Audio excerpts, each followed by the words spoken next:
Good evening to you, Natasha. Good evening to the audience, and thank you very much for having me.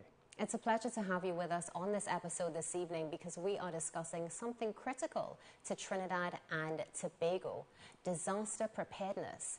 Can you explain to us what the Trinidad and Tobago disaster preparedness system is? So, Trinidad and Tobago disaster management system consists of a number of agencies, both in the private and public sector. We have what we call sensor agencies. And these agencies provide us with early warning about what could be happening, what we anticipate to happen. And agencies would include the Met Service, whenever there's adverse weather events, as well as the UV Seismic Center in the case of an earthquake. So we call them the sensor agencies. They provide us with notification and alerts. But then there's also the response agencies. And they are the agencies, in the event that the hazard does manifest itself, going to respond to assist our citizens. And we're talking about the Trinidad and Tobago Fire Service. We're talking about the disaster management units of the Ministry of Rural Development and Local Government. And in Tobago, the Tobago Emergency Management Agency. And they are supported by other agencies who, in the event that additional capacity is needed, for example, our Trinidad and Tobago Defense Force, they certainly will get involved.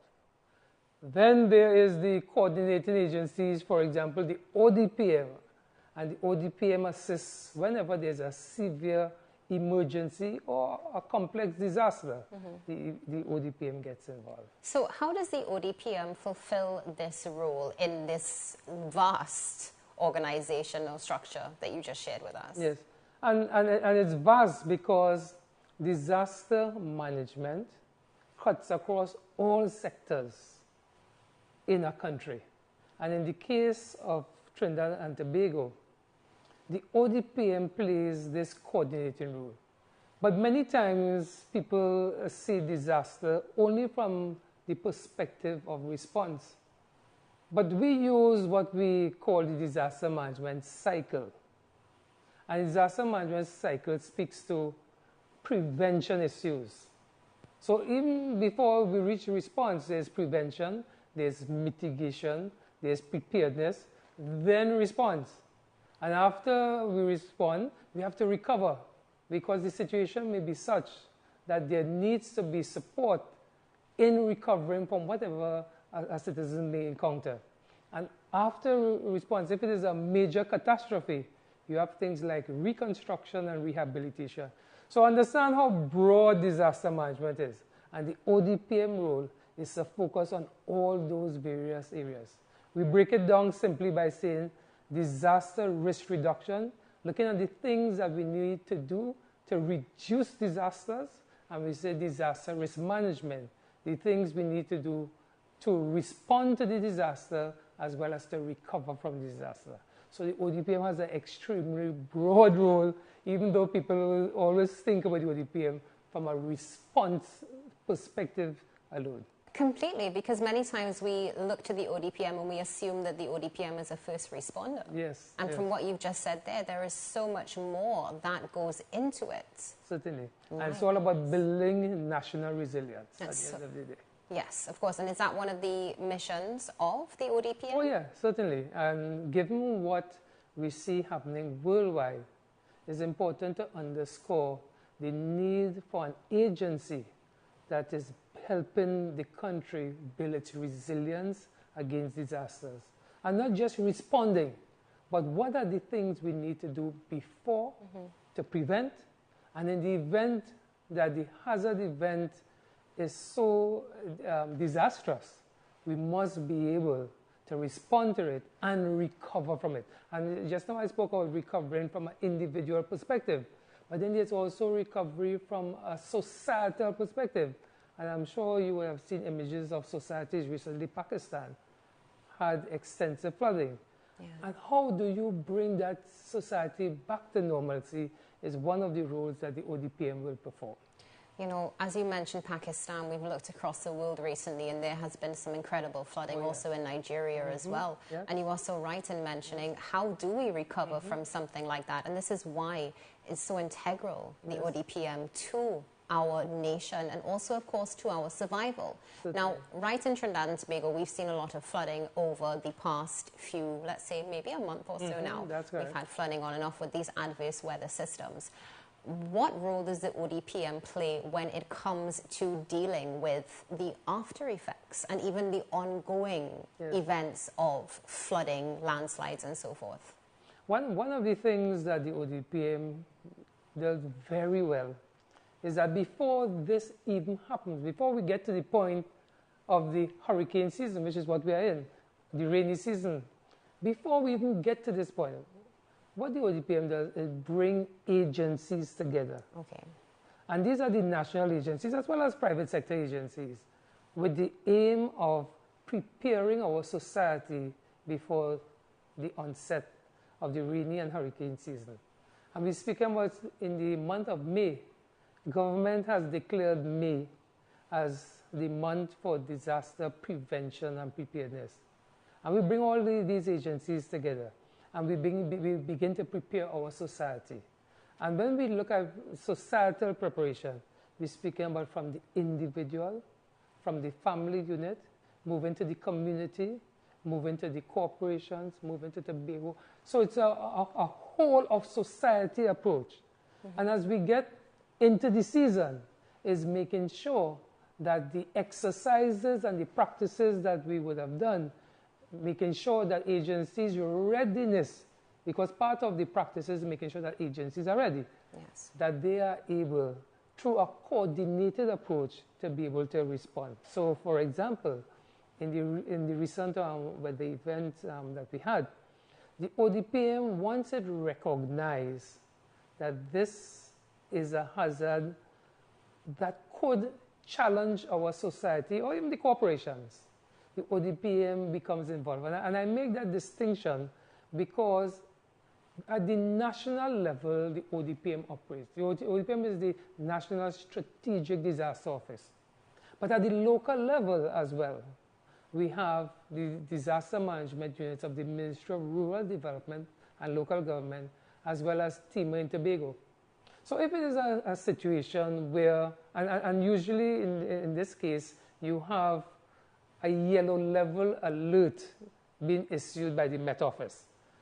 That is usually something that is manageable at the local level. But if we recognize it's something that can have severe consequences, the ODPM gets involved very early and bring our national agencies together and begin a process where we brief each other on what we are expecting and how we are going to respond to it. And usually, well, in fact, I shouldn't say usually, always, it starts with our censor. Our censor agency, the Met Office, providing guidance on what they anticipate to happen. And all our national agencies taking that as the impetus provides direction, provide guidance, and back briefs each other. So we are quite aware. So the ODPM now is coordinating it. I like to say like the maestro of an orchestra. So we are trying to get everyone to play on the same sheet of music. And it is through that process Trinidad and Tobago responds to the situations that you saw recently. I just want to underscore, if, however, we think it is not going to be a severe impact, the local level manages it. Yes. Understood completely. You know, as you mentioned there, being the maestro in the orchestra, that's why when we first started, what you shared with us is such a light shed upon what we see every single day. You know, everybody's go-to is the Met Office. And admittedly, we've seen a lot in society that when we see a yellow level alert, some people dismiss it. And at the end of the day, we see the notification in the alert that says, you know, please be aware there is going to be street and flash flooding.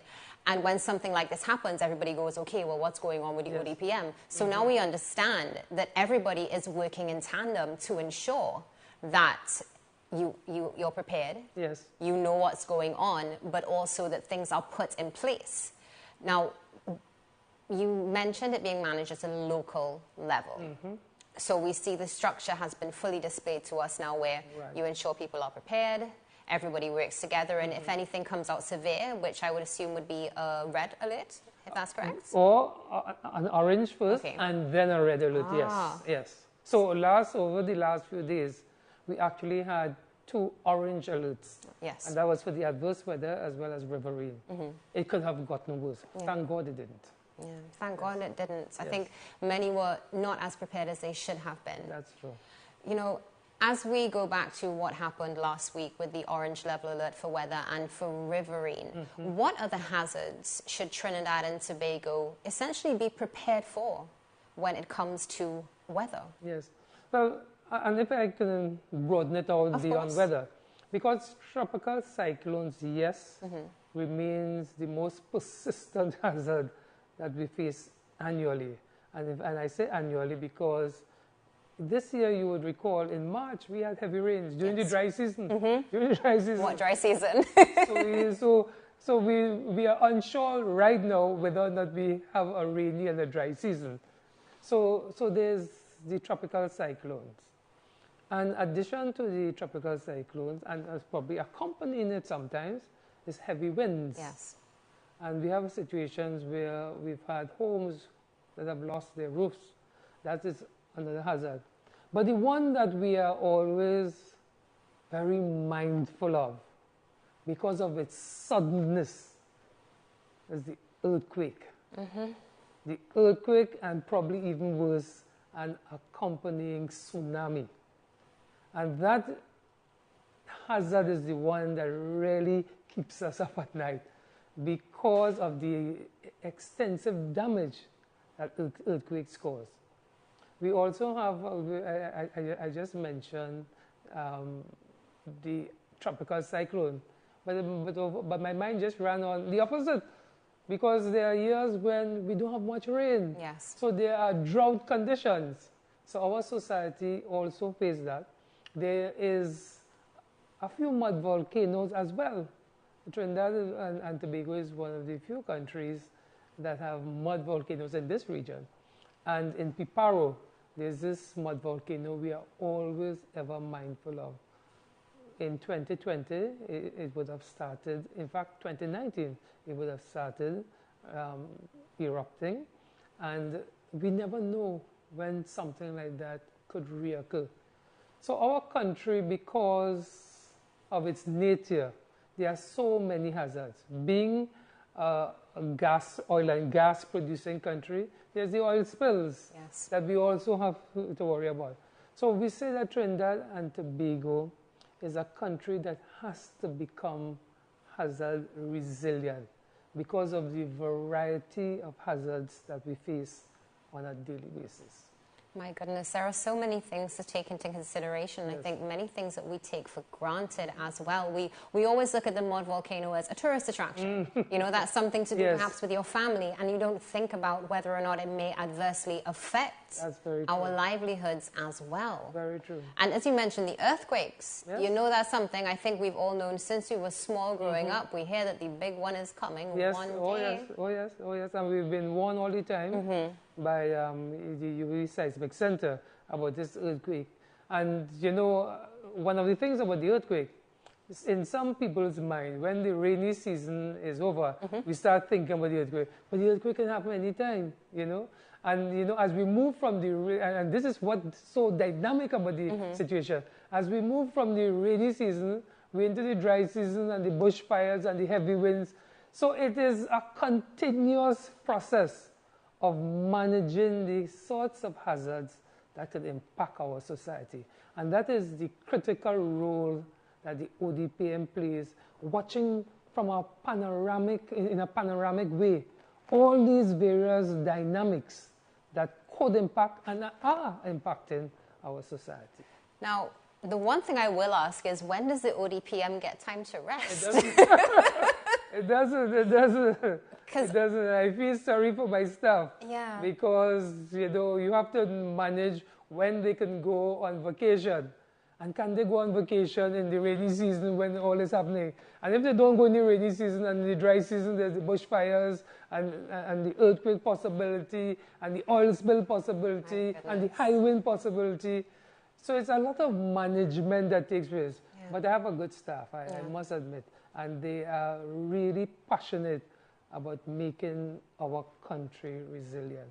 And I'm saying I have a good staff, but I'm sure I can say the same thing for the disaster management units and for Timor and Tobago. You have dedicated nationals who want to see their country become resilient, and that if something should ever happen that is catastrophic, we would not lose many lives, if at all. Yeah. And the damage to property that we've seen all over would not befall our society.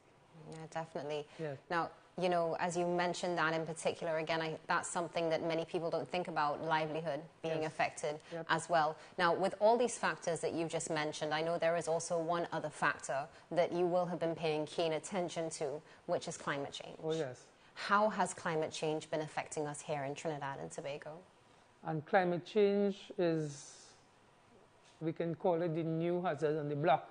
Okay. We can call it that. Because while you are treating with the traditional hazards, over time what we're recognizing, even though some people won't admit it, that there's something different that seems to be happening with our climate. And if we look at this month, October for probably if I could recall, and this is my own research, October for the third time, in recent memory, has had these heavy rainfalls. In fact, we saw in the papers yesterday where Trinidad and Tobago would have received a payout for excess rainfall as a result of the rain that we received this month. Wow. And if my memory serves me right, in the month of October in 2017 and 2018, a similar thing happened. What does that mean? Well, and when I say a payout, I mean an insurance payout, because our country is insured with the secret organization. So in the event that we have these adverse events, both in terms of adverse weather and earthquakes, because we're insured, there's a payout that comes to the country. And I just mentioned that October, for the third time in recent memory, we've had extensive rainfall. The average rainfall between, let's say, over the last 30 years, well, let's say from 1981 to 2010 or thereabout, was about 180 something millimeters. This month alone, and the month hasn't finished as yet. It hasn't. We are right now 300 plus in Trinidad and over 400 in Tobago. So it tells you something is happening. Earlier on I said we had heavy rainfall in March, the height of the dry season. So there is something that is happening. I use the word something because, you know, there's division whether it's climate change or not. Oh, yeah. So I am saying there's something. I call it climate change. Yes. The climate is changing. And as a result of it, we have to, as a society, recognize we cannot continue to do business as usual.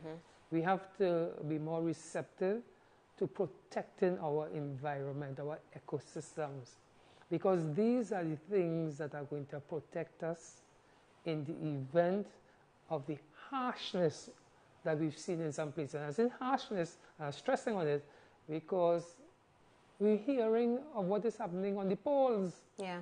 The ice is melting. And that eventually must impact Trinidad and Tobago. In fact, it is impacting Trinidad and Tobago, because with the melting ice will cause a rise in the sea levels, in temperatures. And once there is a rise in temperatures, our hurricane seasons will become more intense, because the seas are warmer and in addition to intensity, what we saw recently is the amounts of rainfall that impact the society. So now our water channels are becoming overwhelmed easily. Yeah. So something is happening, and Trinidad and Tobago must, and I'm saying Trinidad, I'm saying our citizens must come to the realization that we have to pay attention to climate change. Our government agencies are doing it. The Ministry of Planning and Development is the major agency that deals with climate change. But the ODPM, from a disaster risk reduction perspective, also is involved in climate change issues. And on account of that, we are working with them, the Ministry of Planning, to develop a national adaptation plan. They have a draft already, and we are going to put our input in, because we must have this long-term view and long-term approach on how we are going to prepare our society. So from a societal perspective, work is taking place. Yes. But we are seeing citizens themselves must start paying attention as well. They really do need to pay attention, because as individuals, it starts with us as well. Exactly. It starts at the individual level. It really, really does. Now, we've spoken about the rain and climate change's possible, well, climate change's effect on the rain. Yes. What about the heat? Because you did mention as well, there is always the possibility of hazard of drought, if I'm not mistaken. Yes. So what about climate change's relationship to heat and drought, and Trinidad and Tobago also being prepared for that? As I would have indicated, with the melting of the caps, polar caps, what seems to be happening is that there is now greater heat in the atmosphere. Because where we would have had the ice to reflect, what is happening now is that sun is the hot air is trapped in the environment, and temperatures worldwide. In fact, just a few days ago, I remember hearing on some of the programs that this is autumn in Spain and in France, and the temperatures are like summertime. So this certainly is a phenomenon. We, in fact, could recognize there are days in Trinidad and Tobago when we've had temperatures as much as 35. Yes. This was something that we never experienced. We are now experiencing that. But it therefore means that on a season where there's not a lot of rainfall, we can experience drought conditions. And I think, if I'm not wrong, 2017, I think, was a year when we had difficulties in being able to have sufficient water for our society. And that is not Trinidad and Tobago alone. It's happening all over the world. And therefore, another impact of the changing climate. You know, there is an argument that says that we are not sure if this is climate change or climate variability, right? The way how it is, the climate actions are at this point in time, lots of rain and then periods of drought. We are certain of one thing: something is happening in the atmosphere. What does that mean? It means that we have to be mindful of food security, because if we are unable to get good crop yields, Yes. we are in trouble. So it's a cycle. The rain doesn't fall, the farmers suffer, food becomes difficult to get, prices go up, a whole cycle takes place. And we have to be so ever so mindful that as a society, we have to start paying attention that while this thing seems to be out there, it is already here. And what we do on a daily basis, the way how we take care of our fields, the way how we store water, our farmers store water, right, for the dry season, the way how we capture water in the rainy season, these things become so important, because there are so much impacts that this climate change, one hazard, brings to societies. Just one hazard can Just bring... this one hazard. So many other secondary hazards that are associated with it. It really can make you speechless, as you can see right now. When you think about that, you don't think of climate change affecting crops and then food prices and all these other things. Now, climate change, of course, is something that we are paying attention to and the world is paying attention to. All right, we have the Paris Agreement, and if I'm not mistaken as well, there's also the Sendai framework. Yes. How is the ODPM working on that, and what exactly is that? Right.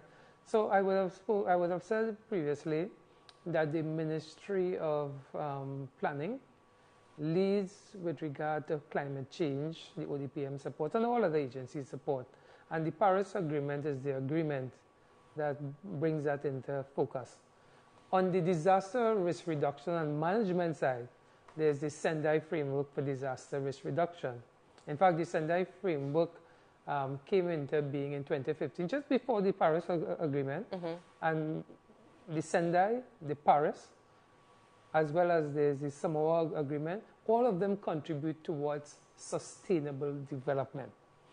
With regard to the Sendai framework, Trinidad and Tobago agreed to sign on to the Sendai framework. And what this framework really is looking at those issues, those risks that impact society and therefore causes loss and damage to societies.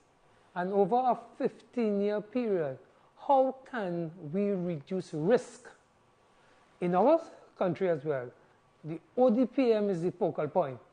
And the things that we are doing, all with the intention of reducing risk. And like I said before, the ODPM can't do it alone. So we coordinate with all these other agencies. And one of the things that we are very proud of is the National Disaster Prevention and Preparedness Multi-Sectoral Committee. So we were able to go to our Minister of National Security, because ODPM comes under national security. And we were presenting to him that in order to treat with the issues we are facing, the hazards, inclusive of climate change, a multi-sectoral approach should be taken. The ODPM alone cannot do it. And therefore, what the government agreed to was the formation of a multi-sectoral committee that goes across all ministries and also includes the private sector. And what this committee is doing is mainstreaming initiatives to treat with climate change.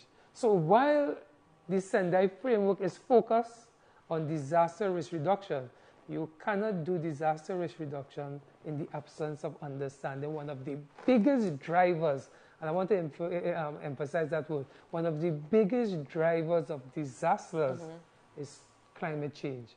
And by going across the entire society is one of the initiatives that we hope will make that change and save our society from some of the challenges that we're seeing elsewhere. Wow. Yep. A well-oiled machine. Well, definitely. Certainly. And as we move, as we interact more, what happens is that the oil gets even better. And that is what is happening, because, ministries and our society, we grow up from the colonial period as silo organizations. So to use your phrase, the machinery is being oiled well now.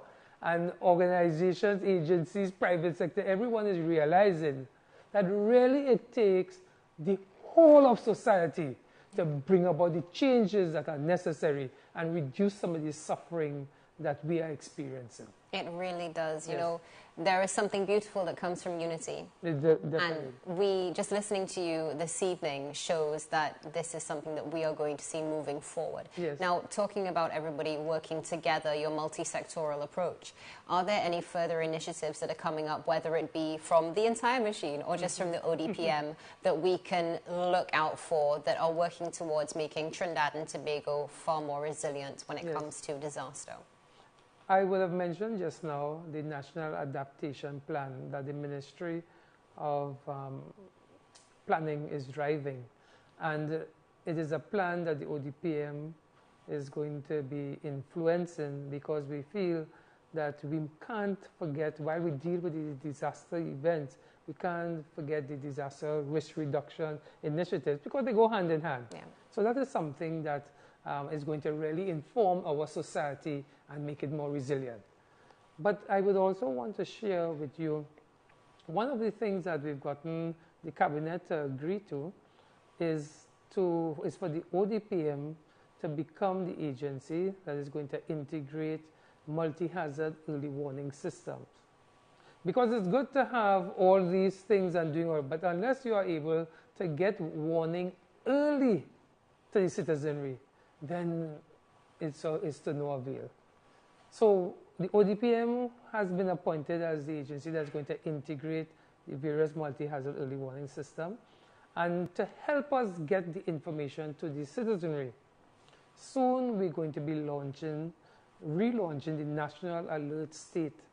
We call it PANS, the Public Alert and Notification System. PANS as in... Catchy! Yes, as our seal pan, right? The Public Alert and Notification System. And what that system is going to do is, as we receive alerts from the various sensing agencies, we would be able in a faster way to send information to your mobile phone, to your email, whatever is the methodology that you would want us to contact you. So that is our next big thing that we have on the table. We are also working on a national policy and a country work program that's going to inform all these things that I spoke about, so that areas in our country, communities in our country will see the role that they have to play in making our society even stronger than it is right now. So quite a few things on the drawing board right now. Some fantastic initiatives to look forward to, and of course are going to benefit Trinidad and Tobago. Certainly. General, do you have any final thoughts for our audience this evening? Yes. I would want to say to our country that Trinidad and Tobago is on the road to transforming disaster management, the way we do business. But the governmental agencies cannot do it alone. In fact, at the end of the day, disasters really happen in communities. And this evening I would want to appeal to communities to get on board. There is in Trinidad and Tobago, through the Ministry of Rural Development and Local Government and the THA in Tobago, we have Community Emergency Response Team. We call them CERT teams. Yes. And we would want to invite people to become involved in your community teams. We cannot afford to wait until something happens to respond. We've seen what's happening worldwide. And really and truly, before the first responders get to a locality, it is the community that is there, the community that lives there. And we would want, I would want to emphasize community. This is the time for communities to get together, because it is only through building strong communities can we really be resilient to the challenges that we face. I will also want to share with our national community that Trinidad and Tobago is the country in the Southern Caribbean that is responsible for 3 other countries through the Caribbean Disaster Emergency Management Agency system. Okay. So while we have a national system, we also have a Caribbean system. And Trinidad and Tobago is responsible for 3 other countries in the Southern Caribbean. So we are what we call the Southern Sub-Region focal point. And that as we build our capacity, we have to remember we have responsibility for Grenada, Guyana, and Suriname. And whatever we do, we must remember our neighbors as well, because they count on us as Trinidadians and Tobagonians. Wow. Thank you so much for sharing that. And thank you, Retired Major General Rodney Smart, for being with us this evening on this episode of Delving deeper. Natasha, thank you very much for having me, for having my organization, and giving us the opportunity to share with Trinidad and Tobago the role of the ODPM and how it is impacting our society. Greatly appreciated. It was our pleasure. Join us again next week at this same time for another episode of Delving Deeper. I am Natasha Lake. On behalf of our entire crew, have a good night. Lights. We don't need no big promoter. The neighbors go big sponsor. So when you see the police, tell them come get something to eat right out in the back. Yeah.